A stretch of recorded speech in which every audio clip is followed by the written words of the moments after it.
Hey, this is Mike Koenigs. I have a special guest with me today. It is Simon Mainwaring. You'll meet him in a moment. He is the author of We First.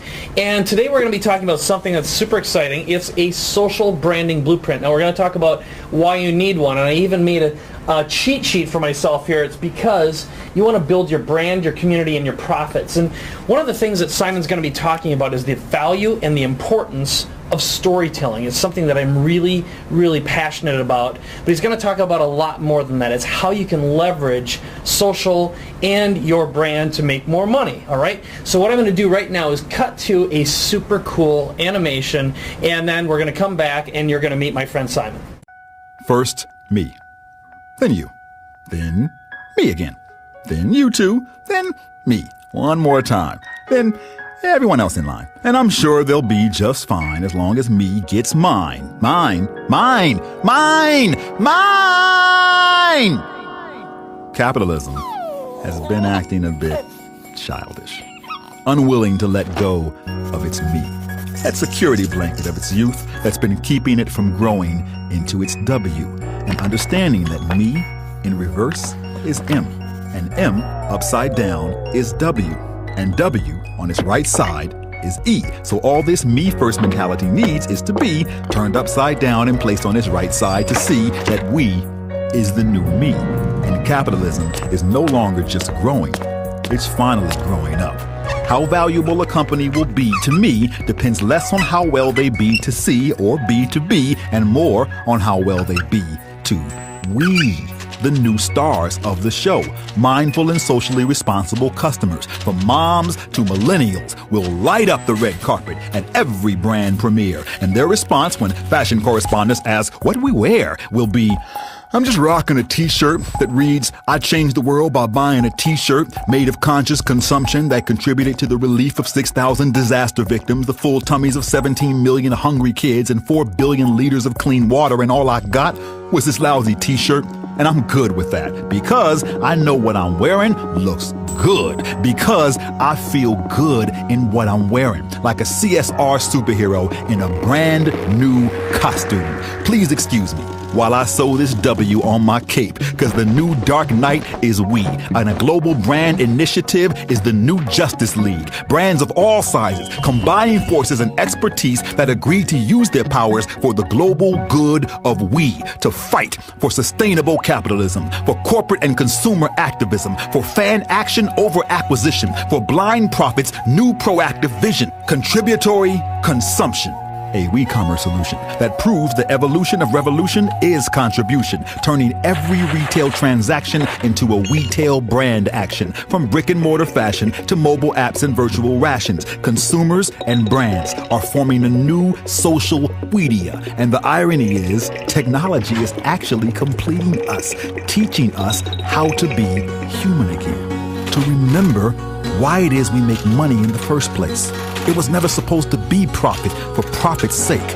Corporations are not just responsible for every shareholder, but every stakeholder, every negative externality. This entire world will be our beneficiary or our casualty, because the future of giving can only be sustained by the presence of all three pillars of change, where government and philanthropy meet the GBI. So we must remember our ties to everyone that's alive, till we join ourselves to our global social community, till we embrace self-interest, till we purpose profit, and till we define the way we speak capitalism, till we sound like a world of rabbit hunters searching for the wascally rabbits of irresponsible habits and trying to rehabilitate those me-first addicts who cringe at the new vocabulary of we first, and foremost us, first of all together. In the first place, we first, in the race to first base, first impressions of we at first sight for sore. Eyes must be bigger than my self-interest that doesn't know the first thing about selfish self-serving everyone at the table. Because as long as we are first come, we'll always be first, served best as an ensemble, casting the first stone at apathy that we carry out, feet first in line to embrace this opportunity knocking and open the door like ladies first, and learn from before like elders first and preserve what's in store for children, first right of refusal to follow anything less than people who allow nothing less than progress, that creates nothing less than profit, that has nothing less than purpose, that accepts nothing less than a world of conscious corporations, contributory consumers, and a come-of-age capitalism that finally puts we first.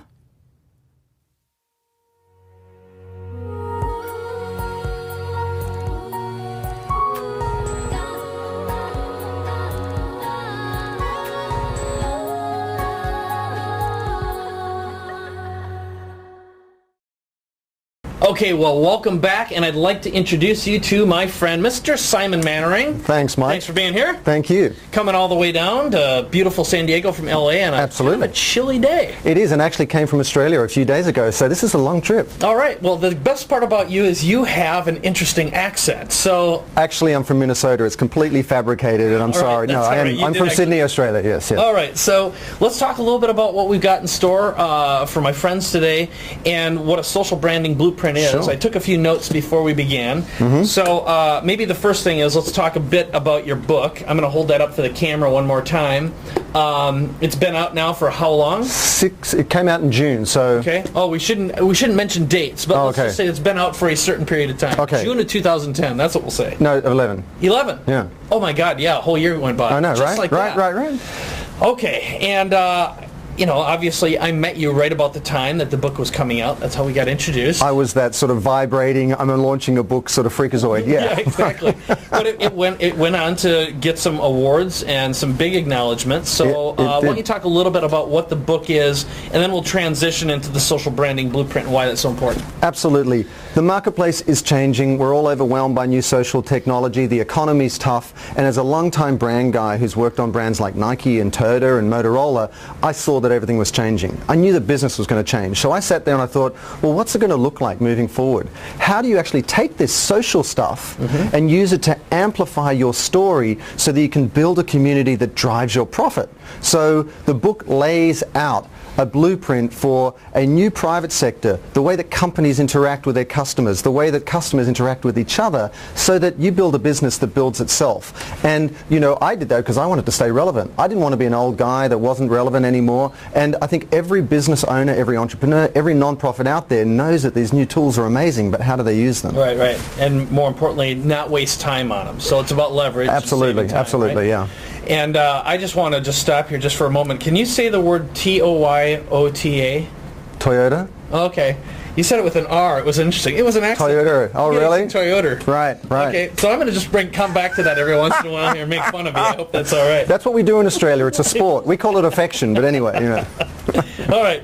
So, okay, so that, you know, the book, and you're working with big brands. I mean, that was one thing when I met you I found interesting, because here you are, a big brand guy, and you're making your way into the online world saying, how do I leverage this whole online, the launches, doing book launches, and product launches and all that stuff, and that's kind of how we can... And I'll tell you why. Just like, everyone, in your community, the marketplace is so entrepreneurial now. It's not about going to the big shiny building with the big name on it anymore.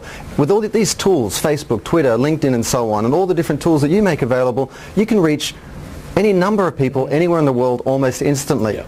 That changes business. And I was responding to the marketplace like any business owner, and it was very interesting going from the corporate world to the entrepreneurial world, because it's one thing to get advice from people who talk about it, but it's really important to get advice from people who've actually done it, because we all know that doing business is very different to talking about doing business. Yeah. And you know that better than anyone. So, so the value of the book is that it builds in all the learning that I had from 15, 20 years in the corporate world, and I continue to consult for large brands. But on top of that, it builds in the sort of the learnings that went into the book. And I also write for magazines like Mashable and Fast Company and Huffington Post and Good and Forbes about emerging technology. So it's like the old world and the new world put together with a view to the future, so that you can build a community that builds your business. Right. Well, I think, when I look at just what we've done with our little business here, for example, we had our second 8-figure a year, fantastic, in revenue, and we've done it all basically with online. It's really video marketing,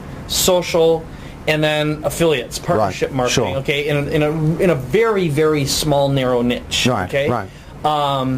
And it's interesting how long it's taken for brands to start getting their heads around this whole idea of using live casts, for example. I mean, they're using social media, but they still haven't really figured out how to move that conversation from social into the brand, and that's a huge part of what you do is all about. And again, I just want to repeat for everyone who's looking at this, who this is for is small business owners, obviously corporations, you've been working with corporations, nonprofits, as well as entrepreneurs or authors, expert speakers, consultants. Authors, expert speakers. I mean, you know, I've spent the last year speaking a lot of different places, and I had the good fortune to speak at Google and the Gates Foundation and you know, General Motors, and every single brand, every single individual, if they're an author or speaker, needs to be a brand now. Why? Because you may get word-of-mouth advertising or a recommendation from LinkedIn or from someone's mobile phone. It's not just, you know, the real world anymore where you go through a firm or an agent or so on. Your business can be built in real time using all these tools. And the way I think about it is the marketplace has got flatter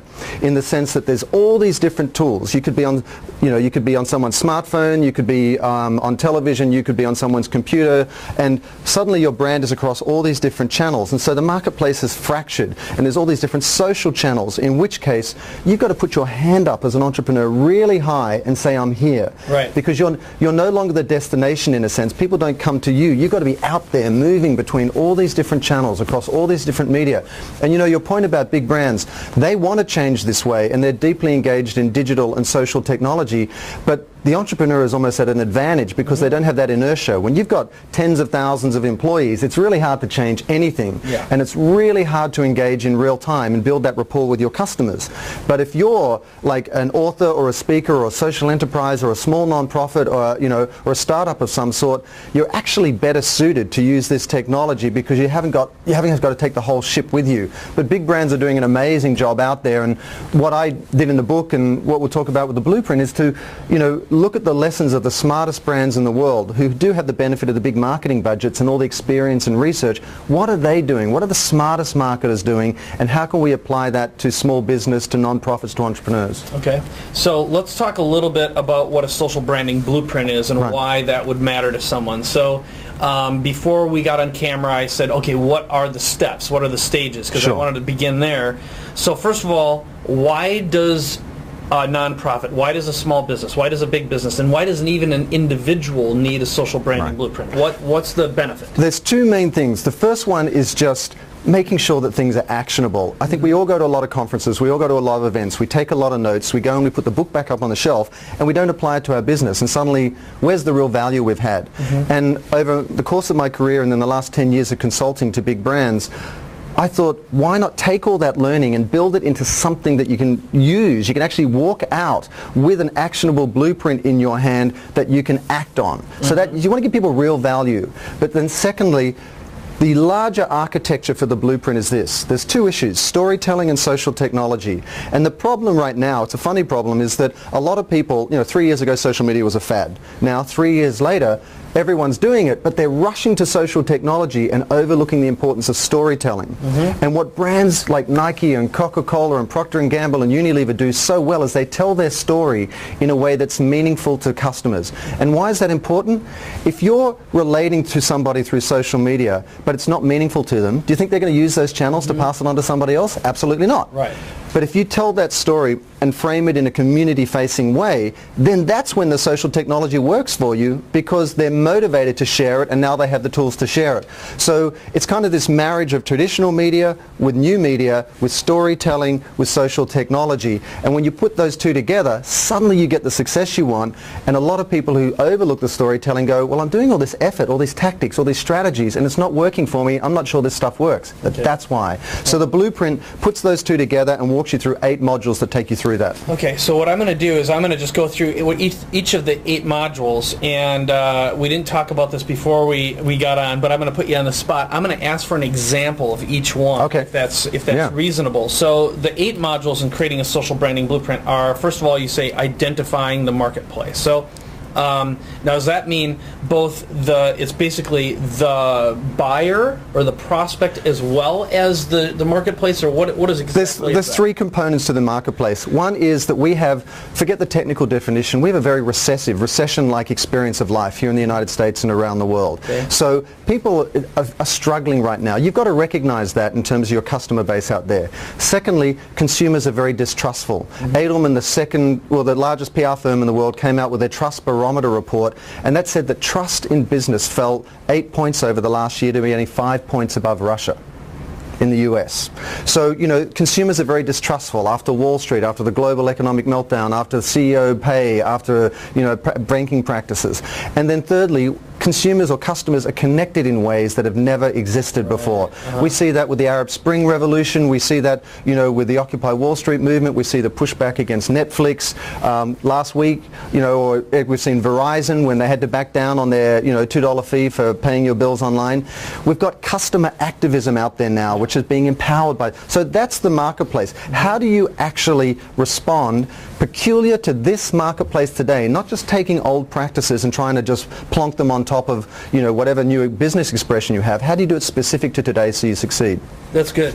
All right, so I think that's really good. So what I'm hearing, again, I'm just going to repeat what I heard, which is, first of all, we are in a recession-like environment. Yeah. Most economists, and I know a lot of people in the money business, are saying this is at least another 10 years we're going to be going through this. Next, we've got distrust or cynicism, as I've been calling it, and the fact that you've got this ever-connected base. Right. And look, I've had some revolts as well. When I do something online, I'll have a bunch of customers who will basically say, hey, that isn't right, and here's why. And I'll be like, yeah, that's a good point. Sometimes, so the whole thing is, I see it as a barometer. Right. And it's an attitude barometer. Right.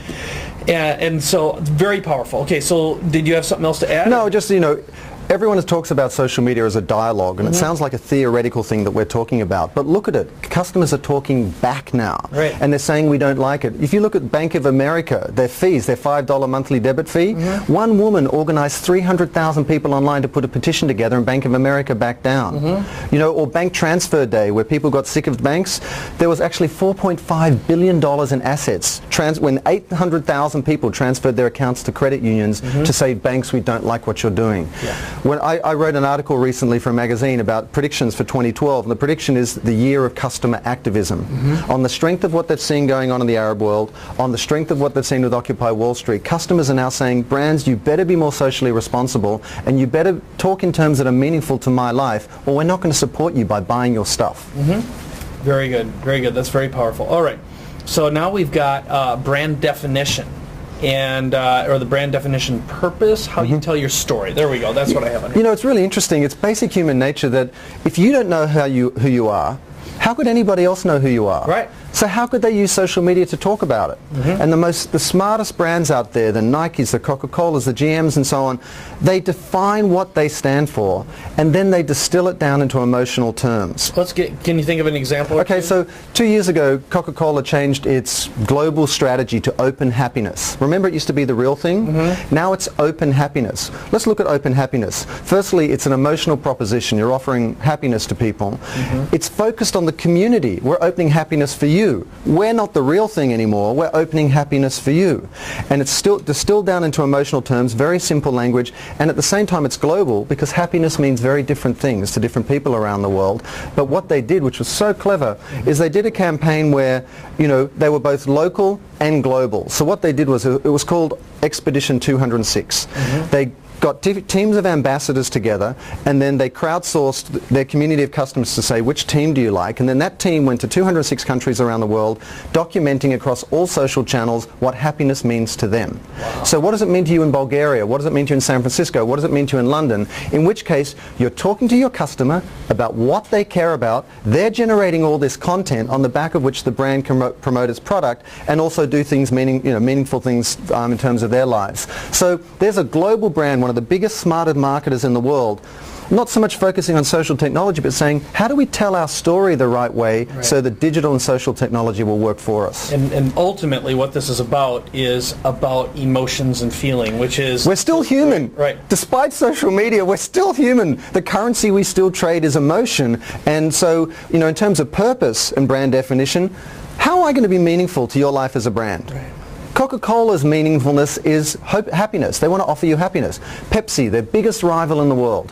What is their new campaign? 3 years ago they pulled out of the Super Bowl. Refresh everything. And they did the Pepsi Refresh project where people in the community would volunteer projects that they want funded, and then Pepsi would give them the money for that, and they'd change the world in positive ways. So think about it. The two biggest rivals in the world, some of the smartest marketers with the biggest budget, Pepsi and Coke, they're doing exactly the same thing, defining themselves in simple terms around a purpose that's meaningful to their customers and taking that to market so that social and digital technology will work for them. Okay, so let's bring that down to, let's say, the average author, let's say a chiropractor. Absolutely. Or maybe an author who's just writing, or a coach, or maybe in our case a Main Street marketing professional who's helping small and local businesses with their marketing. Right.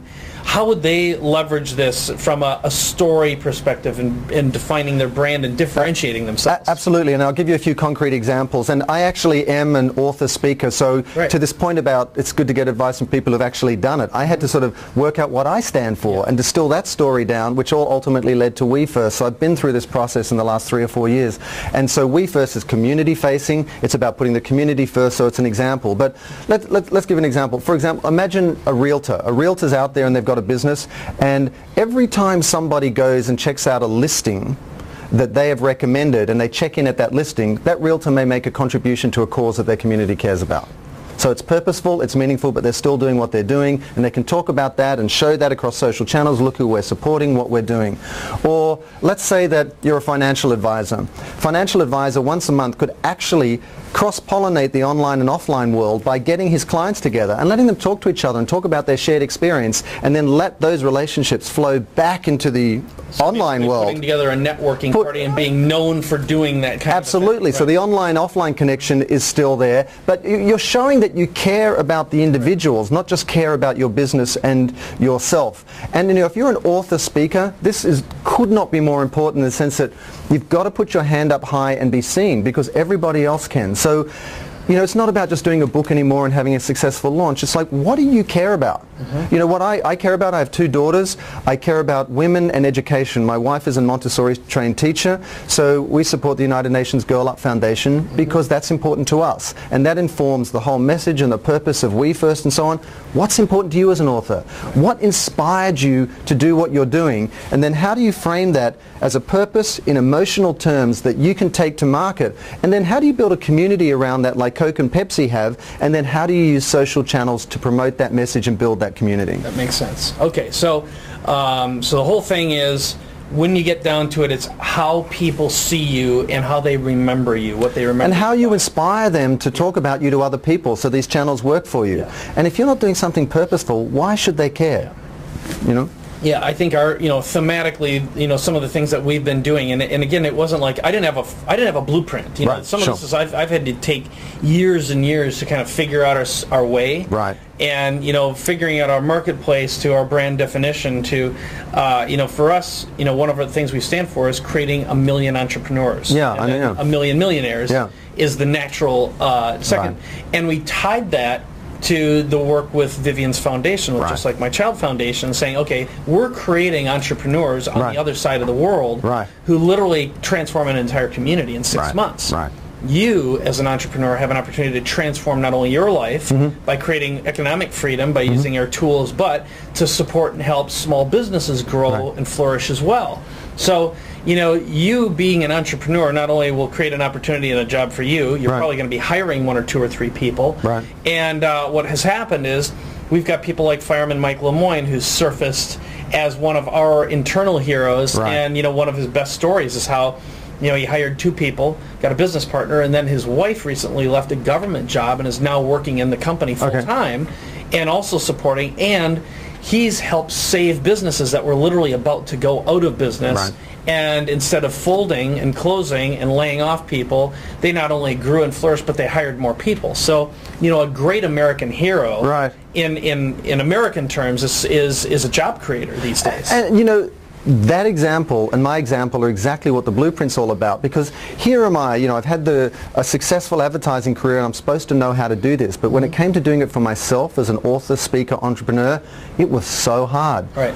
Not because I wasn't suddenly lost the skill, but because it's so hard to see yourself. Yeah. You're caught up in the day-to-day of everything. You're terrified with the way the marketplace is changing and all this new social stuff you hear about. The economy, all you hear is bad news. How do you get the clarity to stand outside yourself and define yourself and take that to market and be an effective marketer? Right. That's why I thought, if I've been through this process and with my skill set I struggled, I've got to put this into a blueprint that people can actually use to fast track that stuff, because otherwise you can spend years doing all these different things and wasting your really precious marketing dollars. You're right. Okay, so we're going to do steps 3, 4, 5, 6, 7, and 8 in just a moment, but Okay. I'm going to do a quick mini break here. Sure. Because for anyone who wants their own social branding blueprint, I'll hold this up again. This is a full-blown, it's pretty detailed. Simon is actually doing an event that you'll actually walk out with your own social branding blueprint. So I just want to put in the plug right now. We'll talk about it towards the end of the presentation. But if you want to learn more about this, you can head over to WeFirstSeminar.com. And I talked Simon into providing a $300 off discount. And if you decide to sign up, you can enter the coupon code DISRUPT. For Disruptosaurus, of course. Absolutely. So Disrupt is the coupon for $300 off. But I just wanted you to know about that, again, the walk away, and we'll talk a little bit more Sure. about what's included. But let's continue on Yeah. with the personality side of thing, which is how you listen and speak. That goes with, so now that you figured out your marketplace and kind of figure out the big 3 things, we've got your brand definition, which is how you tell your story.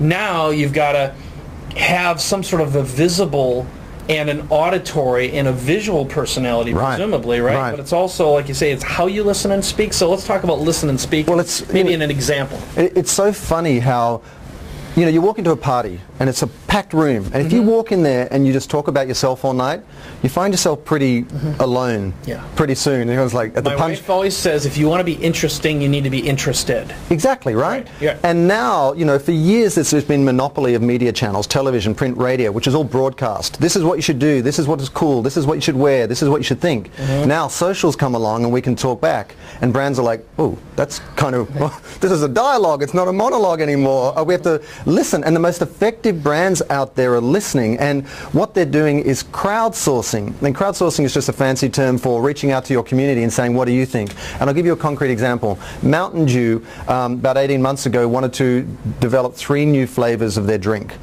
And this is an amazing example. What they did was they launched a campaign called Dewocracy. And they reached out to everyone, all their fans around the country, and they said, if you go to our website and you put in your address, we will send you 7 different flavors to try. And they sent you 7 flavors in a can, and all we need you to do is video it and tell us which one you like and send it back. And they got thousands of videos. That's how they chose the 3 flavors. They then crowdsourced the names, they crowdsourced the advertising agency to do the campaign, they crowdsourced the marketing, they crowdsourced the media plan. This was a complete launch, Dewocracy, created between the brand and the customers.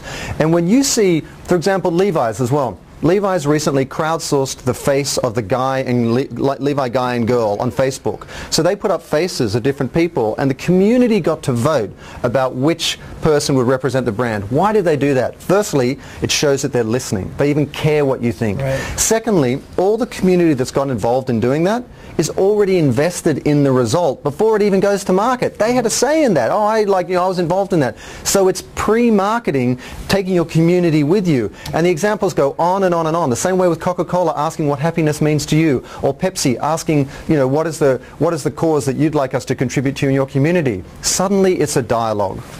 That is fantastic. So lead with listening, and then when you do speak, how do you speak? How you speak now in social channels is very different to how you used to speak when it was a broadcast thing where you used to just talk about yourself. And a lot of brands made a mistake a couple of years ago of getting on social media and treating it as a broadcast medium. On Facebook, it'd just be a series of self-interested posts. Get your offer, look what we're doing, look at us. And everyone would be like, you have no idea what we're doing. You have no idea how to use these tools. We want to talk to you. We want to tell you what we do or don't like. And companies like Dell and other companies, went through huge consumer pushback, and Nestle Nestle for harvesting palm oil that went into certain products, and Dell for customer service, and they've all turned around their business and become much more customer focused. So we always know customers are important, but now customers have a voice. So they're our partner in our business. Yeah. So lead with listening, and then you've got to speak in a very different way. That is a big deal. So if you look at it again, from let's look at a realtor, or again a financial planner, right, or a chiropractor, or a coach, for example. Give me a small example. Very, very, very simple. Firstly, when it comes to defining your purpose, maybe you have some idea, 3 things you care about, but at the very least, send out an email to your community saying, thank you for your business. I really care about certain issues, and here they are.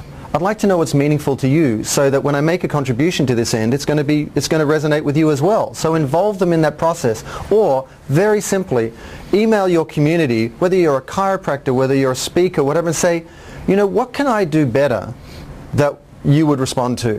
What would be more meaningful in your life? And you'd be surprised when people are given the opportunity to give advice or give feedback or whatever, they'll jump at it. Yeah. And they'll be like, and when you've got 5 realtors lined up, or 5 speakers, or 5 accountants, and one of them's talking to you and asking you what you think, that's the differentiator. So, yep. So if your clients, your customers feel as though they're being listened to and heard, right, they're going to be a lot more likely to continue doing business with you. Absolutely. Okay.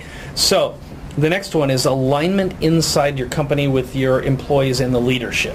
Absolutely, and sometimes this is what I meant about smaller businesses or entrepreneurs being at an advantage. If you have 1,000 employees, 500 employees, 10,000, Coca-Cola has 700,000, how do you not only make this massive shift towards digital and social technology, but then get all your employees aligned around it? And who talks on behalf of the brand? Is it the social media chief listening officer? Is it the marketing and PR team? Is it, everybody in the company? So you need that alignment, and that's got to start with leadership. And leadership, usually, you got Richard Branson, who just, he's got a book out there called Screw Business as Usual, and he talks about purpose, and his leadership, his personality informs everything that Virgin does. It's an extension of him. Indra Nooyi at Pepsi, their line is, performance with purpose. So that informs everything they do. You need to be that leader in your company, because without that leadership, your employees won't know that it's okay. But only when your employees know it's okay to be purposeful and meaningful to your customers, can you then say, well, let's talk to our customers on this basis, and let's use these social channels so we can be meaningful to them, and let's transform customer service so that their experience of your brand is so great they want to talk about you, and it sets you apart from your competitors. So the challenge is, do you get leadership buy-off, and then do you integrate it with all your employees? Because at the end of the day, your employees, whether they're 2 people or 5 people, they are your first line of word-of-mouth advertising. They're talking to you at a dinner party, they're talking to you about their friends in the real world, but now they have all these social channels. And if you're celebrating something meaningful that they're doing, and it's in alignment with what the company's doing, they're going to talk about it to other people. And you know what it's like when someone's proud of working at a company? Look at Apple. I mean, people love working at Apple. Apple's cool, right? When you're an Apple employee, there's a certain kind of cachet that comes with that. Wouldn't you love that for your brand as well, where your employees are proud of what they're doing, people get a sense of that, they then want to share it more, and that builds your business. Good. Very nice. So, 5th one, community building. Wow, this is huge. I mean, with community building, there's 2 things. One is you've got to be in partnership with each other. So there's a partnership between brands and consumers. And then secondly, you've got to make a contribution. And, this partnership we've sort of touched on, so I won't go into that too deep. Consumers and brands are in dialogue with each other, whether you're a speaker or whether you're a startup or whoever it might be. But the startups, I'll make the point, are at an advantage here too, because they've been born out of this technology. They grew up and were informed by digital and social technology. Well, you can imagine 10-year-old, 20, 50-year-old companies are like, oh my God, what do we have to be now? But then contribution on top of that partnership between brands and consumers, all of this social technology makes it very easy to contribute. And there's 2 options. One, there's platforms like Social Vibe. For example, Social Vibe lets you create ads. And when someone clicks on that ad, that brand will make a contribution to a cause you care about. So it's all automated. It's done for you. Or you've got another company called Social Vest, and they have 300 brands, and it's all the brands like Target and Gap. When you go and buy a product, they nominate a certain percentage of the sale of that product to go towards a cause that you've chosen on the site. So you buy that shirt, you say where you want it, but you actually earn dollars that the brand pays towards a cause you care about. Then secondly, so those platforms are one thing. You've got specific tools. We all know Groupon, right? Group buying. You go and buy a deal, and when a certain number of people buy the deal, the price tips and it drops. Why couldn't you do the same thing as a realtor or a speaker, as a financial advisor, where you say, if 5 people check into this listing, or if 5 people check into this store, that will tip a donation of $10 towards a cause that you care about. So every time people do something in relationship to your brand, they feel like they're triggering a donation to a cause that's meaningful to all of them. And you can do that with Facebook, Twitter, Foursquare, Groupon. You can also use tools like Good Guide is a barcode scanner. Now, these apps, there's a lot of apps out there, millions of them now, but an app is just something you download to your phone for free, and you point your phone at something, and in this case the barcode of a product. So we pick up this book, we point it at the barcode of that book, and it'll bring up a link. And that link could be a short film about the animal shelter you're supporting, or the homeless you're supporting, or the well that's being dug in the developing world through charity water. So you can actually use this technology like QR codes and augmented reality and barcode scanners to connect meaningful stuff to your product, whatever it is. If you're a speaker, you hand out flyers and you just say, you know, thank you so much for attending the speech, and thank you for buying the book or whatever it might be, and you know, scan this barcode or you know, look at this QR code, and you can see the work that's being done through your contributions. Got it. Suddenly you're meaningful to people. Right. So there's, in terms of, you know, the communication side, you've got to have partnership and you've got to make a contribution, and these tools make it very easy. Okay. So basically it's all about being meaningful. Right. And you just said partnership, and what was the last part of that? Partnership, and then also contribution. Contribution. And let me give you a concrete example. One of the biggest brands out there, Pizza Hut. Makes pizzas, physical, real world. You walk out with a pizza, you wolf it down, and you're done. Pizza Hut has just done a partnership with Zynga, the biggest social game maker that makes all the games like Farmville and Frontierville and Mafia Wars on Facebook. And when you go into Pizza Hut, you get access to certain limited edition virtual goods. Virtual goods are those little pictures that you can put in your games like Farmville and so on. When you buy those virtual goods for 99 cents or $1.99, the proceeds of the sale of those limited edition goods goes to the World Food Program. So, Pizza Hut, they want to be purposeful, they want to be meaningful in alignment with who they are, they make food, they're supporting the World Food Program through virtual goods and social gaming. Another example. Right. So anyone in any business can model this. Anyone in any business, okay, yeah. So the next one is communication, engagement, and measurement. And again, maybe before we do that, I'll just say one more time. If you want to learn more about Simon's program, where you'll walk out of there with your social branding blueprint, actually go through all this step by step and walk out with your own social branding blueprint, you can head over to wefirstseminar.com and you get $300 off when you enter the code DISRUPT. So let's continue on with communication, engagement, and measurement. Which, you know, our philosophy internally here is, if we can't measure it, we don't do it. And for years, I got out of that habit. Okay. Right.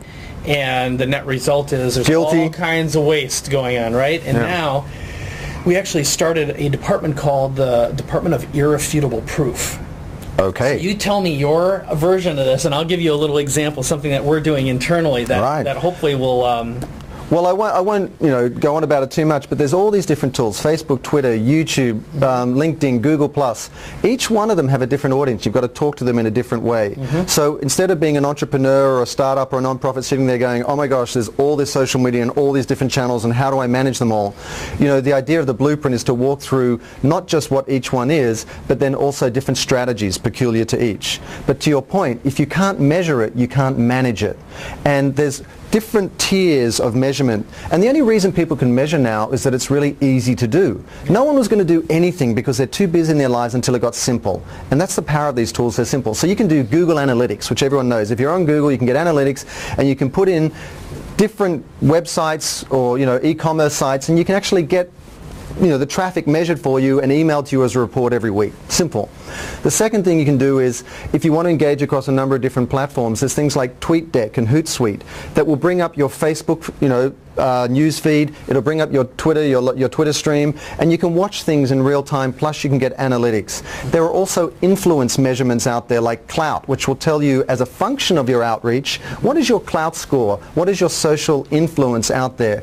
And then if you're a larger business and you want to invest the money, there are tools like Radian 6, which give you very sophisticated analytics, which can target, you know, demographics, psychographics, behavioral patterns, because suddenly, in the same way you used to have that one-on-one relationship with someone in the real world, if you're reaching out to hundreds of thousands of people out there in real time, how do you manage that in a specific way? Just because there's more of them doesn't mean you can paint them all with the same brush. Right. You've got to be specific. So all these tools are there. But what was your example? Okay, well, one of the things that we're doing right now, some of it I won't give away on here because it's going to be a surprise. Come on, Mike. Come on. Give us some gold.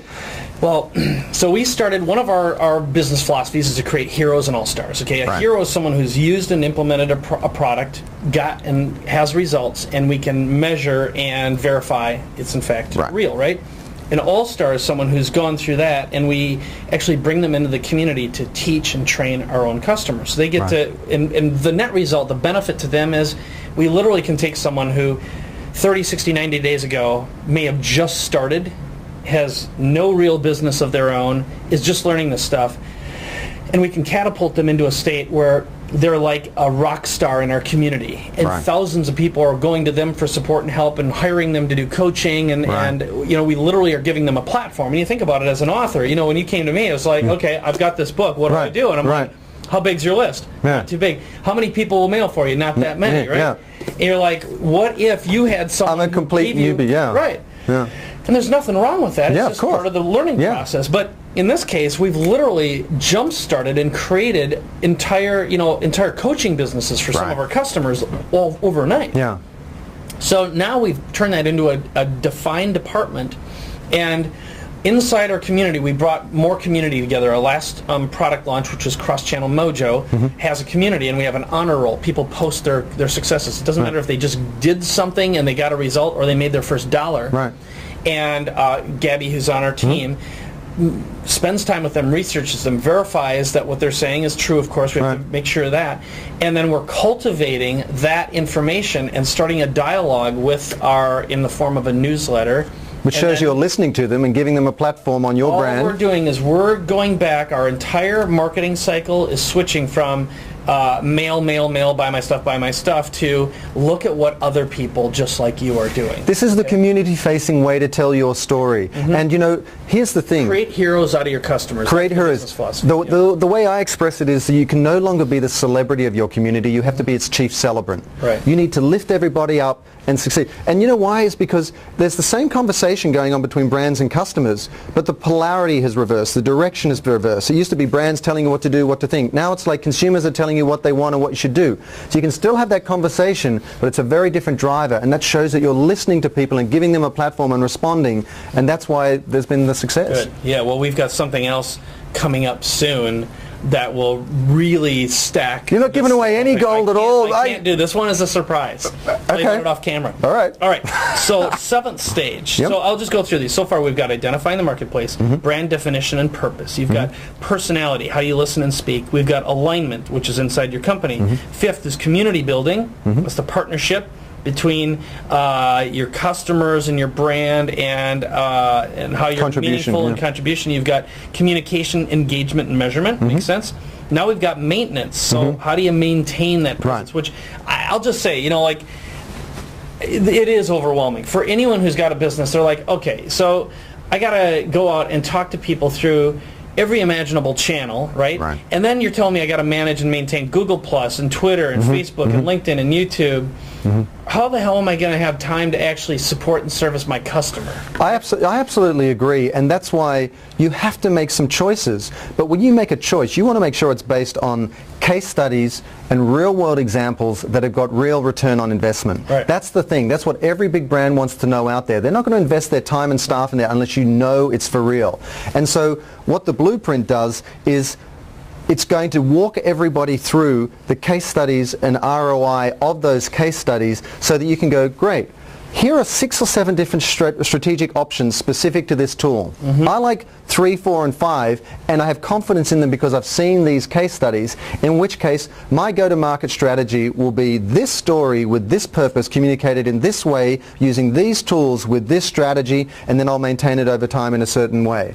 And so to make this manageable, you're absolutely right. And I tell you, it can be, no one should feel bad about being overwhelmed. It is absolutely overwhelming unless you have some sort of support. And so, you know, the idea of the blueprint is to take all that experience from 15 years on big brands, and then marry that with everything that went into the book and with all the writing that I do about emerging social technology, so that you don't have to do it, because I've just spent the last 3 or 4 years and the last 15 years in my career going through this process. So my value, my contribution, the value to you is you don't have to do that. I'm the nut who's done it for you, and then I've distilled it all down into this blueprint, and you can move from there. Good, very good. So that's maintenance, and it really comes down to, is it real and where's the ROI? Yeah, and also what are the strategies over the long term? Because what you don't want to do this is there's community attrition. Like you've been through this. You go through a launch, and then it all falls away, and you go through a launch and it falls away. You have to kind of instead build your brand, have some success, and then stay, then build and go again. What are the different strategies that allow you to maintain that community over time? What are the most effective ones? So if there's a go-to-market strategy that's been proven most effective, what is a maintenance strategy that's proven most effective, so that you're not constantly going back to square one, and that you continue to be a success story? And this is a challenge that all the biggest brands face. They have to do it. How does Nike keep talking about its shoes? How does Coca-Cola keep talking about the same product for 100 years? Right. How does a brand like Toyota keep talking about the brand at large and its new vehicles as they come out? You can imagine how much messaging fatigue they must get. Right. So how do you do that? Right, so it's about staying relevant. Yeah, staying relevant. Okay, so the 8th step here is management, and that's maintaining your leadership position. Yeah, risk is a very sort of interesting topic, because in the entrepreneurial space, everyone's like, take a risk. It's almost this attribute. I'm being risky because I'm out on my own, I'm a startup, I'm in my garage, whatever. But it's scary as hell. And it's really risky in a tough economy, and people have kids to send to school, they got mortgages to pay, and it's never been tougher. 1 in 6 Americans are below the government set poverty line. 1 in 7 Americans rely on food stamps. Real unemployment is between 16 and 19%, depending on who you listen to. This is real people's lives. So how do you take an educated risk?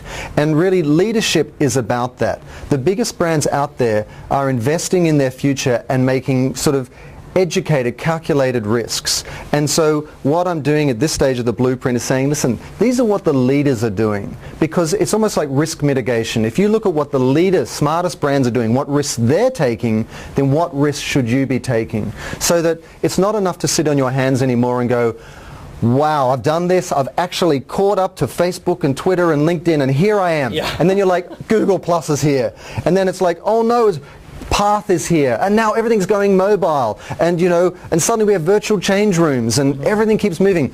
How do you create a dynamic inside your company that you can keep pace with the marketplace and keep building on the communities that you built through these specific tools, specific to how they were being used at that time? So that's what leadership's all about. And then I provide the other part of that module is vision, which is, I've had the good fortune to speak at a lot of industry conferences and work with a lot of big brands and put the work into the book and other writing. And, I'd love to offer what my vision of where the future is going. And so this actually lays out as best as anyone can, some snapshot of what the next 6 to 12 months will be like, so that you can, at least in your mind, have an idea of what's coming next. Okay. Give me a little nugget. Give you a little nugget. 6, 12 months from in the moment we're recording this right now. What do you see as being, again, let's frame this in the sense of, I'm a small business owner, sure, or I'm an author, expert, speaker, consultant, coach, or I'm doing video or social media marketing for other businesses, and they're going to look to me for leadership and guidance.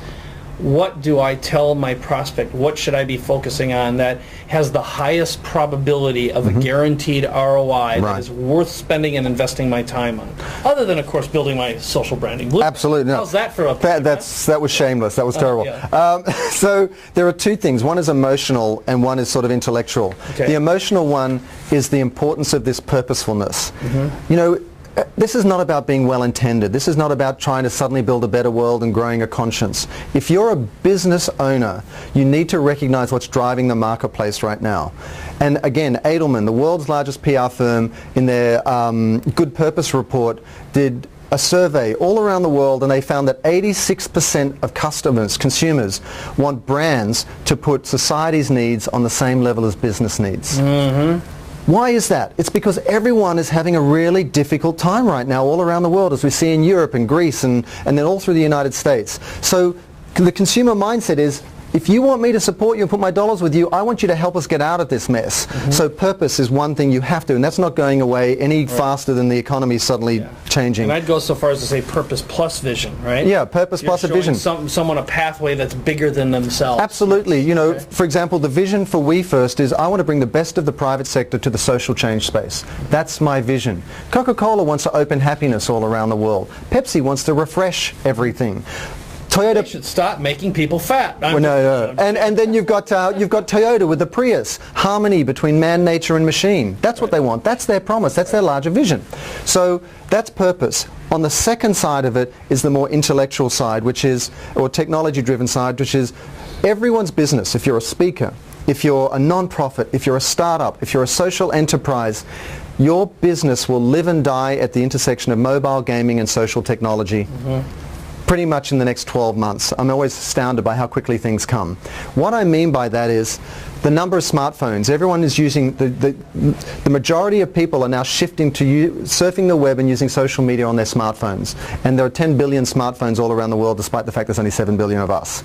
Secondly, are there really 10 billion? Yeah, 10 billion. And 10 billion smartphones? Not smartphones, sorry, mobile phones. Mobile phones, okay. Thank you. And then when I haven't seen that stat. That's and it's probably more than that now because I looked at that for the book and it was a little while ago. But if you look at, so that's one side is the mobile. Secondly, engagement with social media. I mean, 800 million Facebook users now. I mean, I think 2 or 3 years ago, people were questioning whether it's a fad or not. Now, every big brand out there is using it, and it's pretty much mainstream. So, and the stat is like 89% of non-profits now have a Facebook fan page. So this is ubiquitous. It's everywhere. And then thirdly, gaming. The importance of gaming is there's this thing called game theory, and you keep hearing people saying they're going to gamify everything. And that sounds complicated, but it's not. You know when you play a game and they say, hey, if you reach this level, then you get a reward. And if you reach this level, you're incentivized to keep going.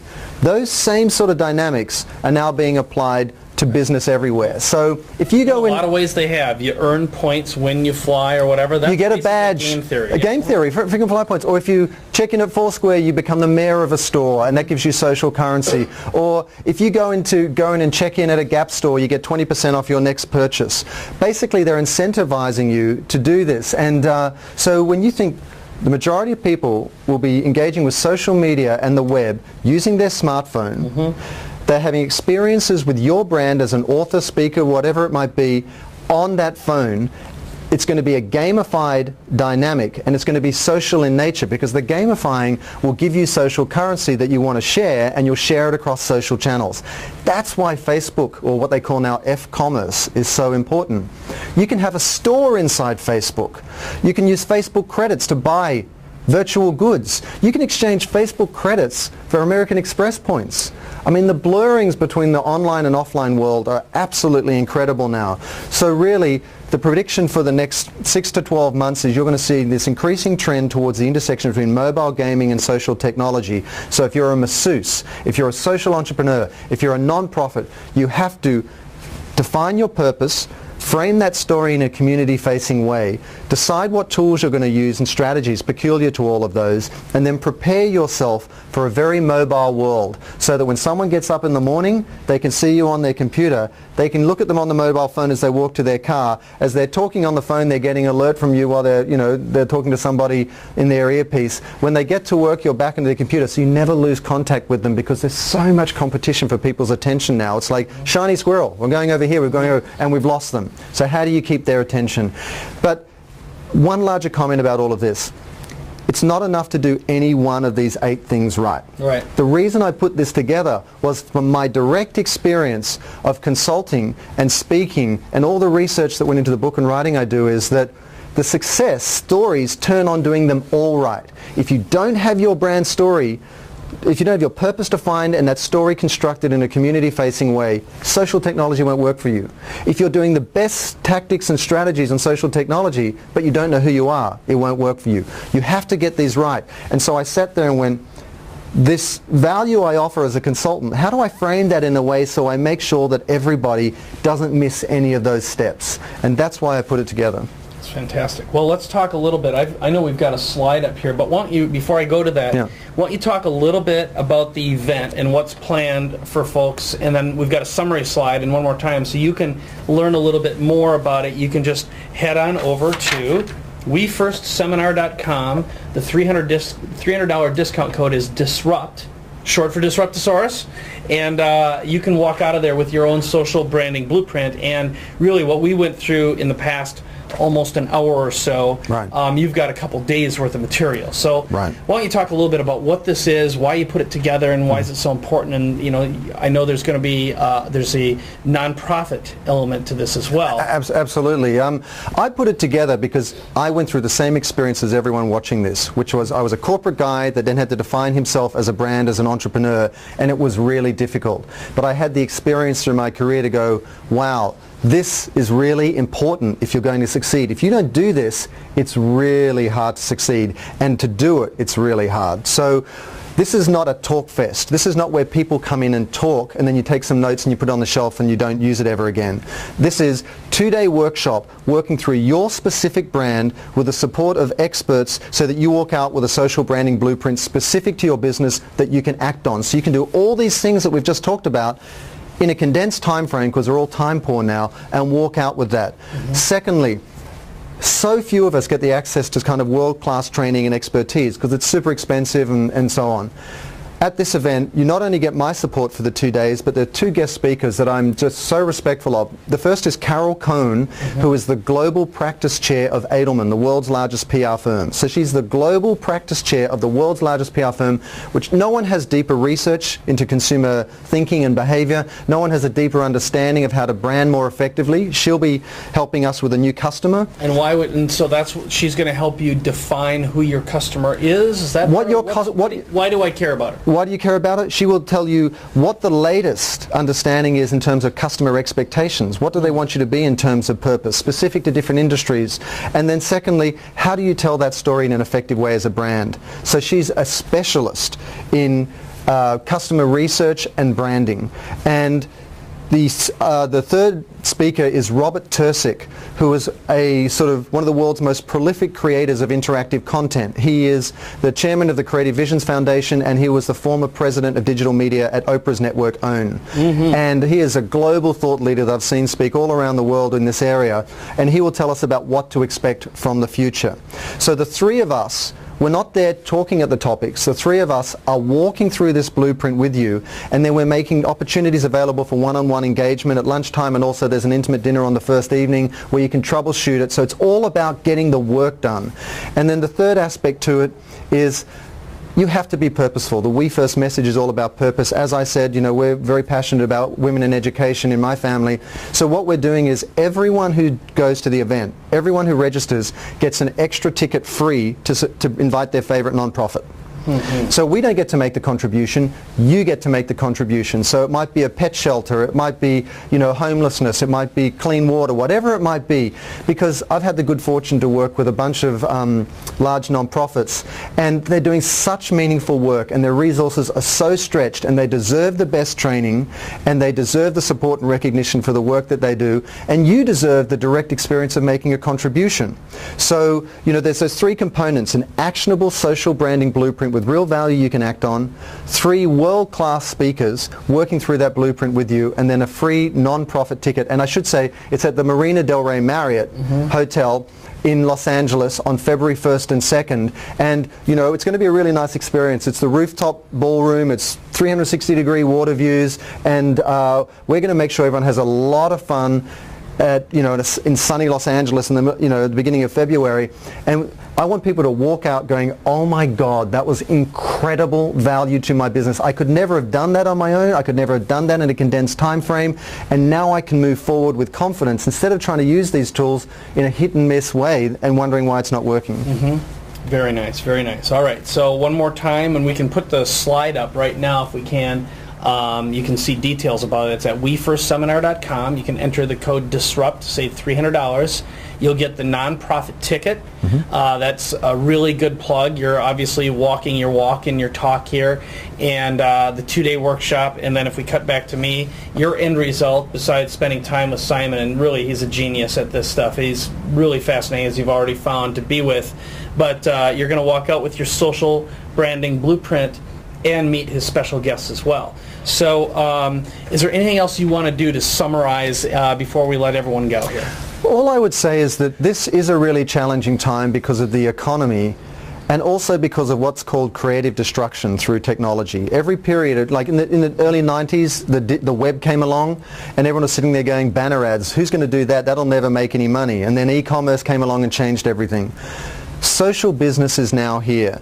And a couple of years ago, it was like, would social media come and go? But now you see the biggest brands and everyone engaging, and it's so hard to get eye contact anymore. By the way, Mike's got green eyes. If anyone, you never see anyone's eyes anymore because they're always down in their smartphone or their computer. This is here to stay. And business is getting increasingly social. It's not even a question anymore of should you engage with social media. You've got to define your brand, build your presence, and then move with it, because that's where your customers are. And if you're not interested in social technology and building your brand and building a community using it, you might as well have a corner store and close the door and lock the gate and not let customers in, because you're not interested in your customers. This is where they are. So purpose and social technology are the drivers of the marketplace right now. So if you want to be a successful entrepreneur, build your brand through those, and suddenly this technology, which is scalable, can work for you, and then you'll get to make the money you want to make, you'll get to get the brand awareness and community you want to make, and then you'll also get to make the contribution you make, and that, at the end of the day, is often the most fulfilling thing that you can do. So I thank people for spending the time to come and invest their time not only watching this, but also joining us at the We First seminar. And do take advantage of the offer, and also bring a non-profit and make their day. And it's going to be an amazing experience, a lot of fun. Yeah, I think it's a great idea. I like how you position that. It's the first time I heard it, I was like, well, I don't understand it. But then, once you contextualize, it's like, of course that makes sense. Yeah. It makes perfect sense, okay? So, well, I'm going to wrap this up, but I want to thank Simon for being here, obviously, and for you for taking the time and spending the time. Hopefully you got some massive value out of the content and got a taste of what's to come at Simon's event. And if you don't go, hopefully you walked away and you felt like this was a great investment of your time. So, my friend, thank you, sir. Thank you. Congratulations. Good luck with everything that you've got going on here. And doing events is hard work, as you know. Putting these together so it takes a lot of guts these days to put these things together like you have. And you know what? You want to work with people who've actually done the hard yards of being an entrepreneur. I think sometimes a lot of marketing people would benefit by learning what sales is all about, and actually having to learn what sales is all about. And every entrepreneur out there is putting the sweat equity into their business, and I don't want to see them waste it in a lot of the ways I wasted it as I thought my way through this process, and that's the purpose of this. So congratulations to all your community out there who are doing it. It's not easy. Yeah, definitely. All right, well, that's it for this little episode, but I want to thank Simon again. Thank you, and check out the site at a minimum. Just make a pass through it, look at what he's got to offer, and in the meantime, use this content wisely. All right, bye-bye.